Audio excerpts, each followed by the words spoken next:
एक गांव में एक भोला था। ये सच्ची घटना है, 60 साल पहले बीती है।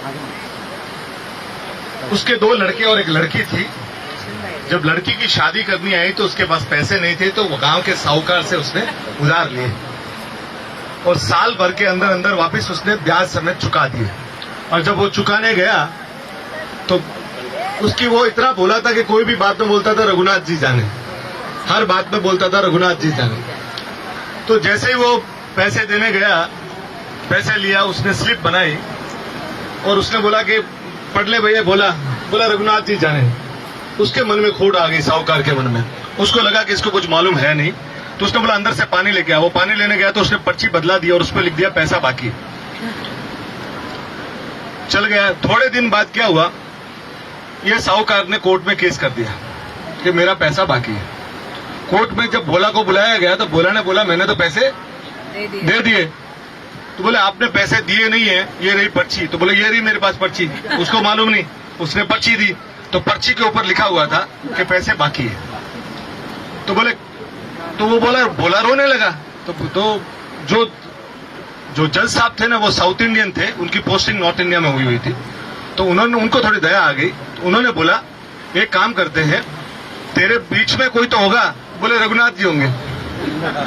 अब उसको मालूम नहीं कि रघुनाथ जी कौन है।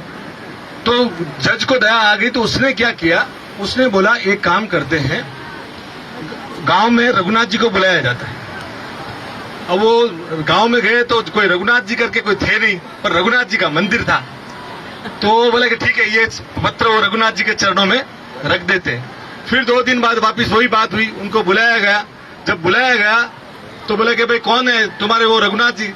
बोले रघुनाथ जी कहाँ। बोले रघुनाथ जी तो सब जगह, अभी बुला लो, कहीं न कहीं होंगे। तो वहां के उसने आवाज लगाई प्यून ने कि रघुनाथ जी हाजिर हो, रघुनाथ जी हाजिर हो, रघुनाथ जी हाजिर हो। इतने में देखते हैं कि बुजुर्ग व्यक्ति जिसने गले में माला पहनी हुई थी, माथा पे तिलक लगाया हुआ था, वो आ रहा है। और वो आते ही उसने बोला साहब मैं बीच में था और ये पैसे दिए। सेठ के 3 अलमारियों के जो बीच की अलमारी है, बीच की अलमारी में 22वें नंबर फाइल में वो पर्ची पड़ी है। तो वो पर्ची जब गई वहां लेने गए तो वो मिल गया।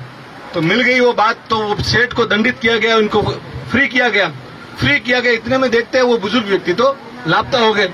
वो जज के मन में कुछ न कुछ रह गया। तो वो जज ने पूछा कि भाई वो भोला को, वो तुम्हारे रघुनाथ कहाँ, मैं मिलना चाहता हूँ। बोले रघुनाथ तो सब जगह है। बोले नहीं वो जो आया था। बोले वो तो मैं क्या जानू। तो बोले नहीं। तो उससे रहा नहीं गया। जज साहब ने उसके गांव गए और डीप गए उस बात में। तब उनको महसूस हुआ कि वो तो उसी दिन उन्होंने इस्तीफा दे दिया। तो लोगों ने तो बोला कि भाई आपके तो अदालत में भगवान श्री राम आए थे, तो आपको रोने की। बोले नहीं, जब वो आए तो मैं बैठा था और वो खड़े थे। तो ता जिंदगी रघुनाथ जी के वहां वो फिर वृंदावन आ गए थे जज साहब, और ता जिंदगी वो मंदिरों के बाहर ही खड़े रहते थे, वहां की चरण की धूल लेते थे। बोलते थे कि गुरु, मैंने भगवान को अपनी अदालत में खड़ा किया है तो मैं इनके खड़ा रहूंगा। और पूरा जिंदगी उन्होंने वृंदावन में ऐसे बिताया। तो भगवान भोले का भगवान होता है।